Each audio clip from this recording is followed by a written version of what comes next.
அந்த காலத்துல தான் டேட்டு போடுறதுலாம் ஹராமு.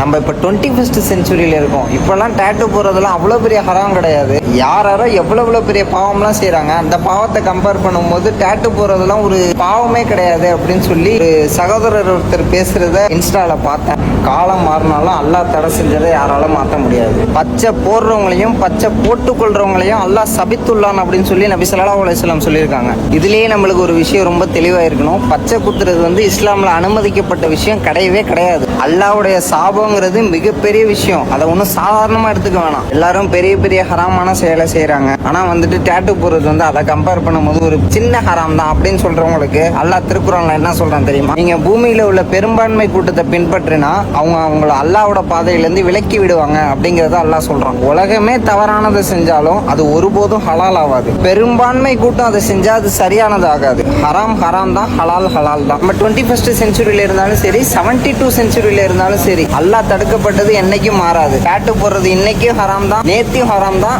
நாளைக்கும் ஹராம் தான். அதனால ட்ரெண்டை நோக்கி போகாதீங்க, சுண்ணாவை நோக்கி போங்க. அல்லாஹ்வும் அல்லாஹ்வுடைய தூதரும் எதை தடுத்தாங்களோ, எதை ஹராம்னு சொன்னாங்களோ அதை விட்டு விலகி இருங்க. நாளைக்கு இந்த பெரும்பான்மை கூட்டம் வந்து நம்மள நியாய தீர்ப்பு நாள்ல இருந்து காப்பாத்தாது அல்லாஹ் கிட்ட இருந்து. அதனால அல்லாஹ் நம்ம எல்லாருக்கும் நேர்வழி காட்டி வழி நடத்துவானாக.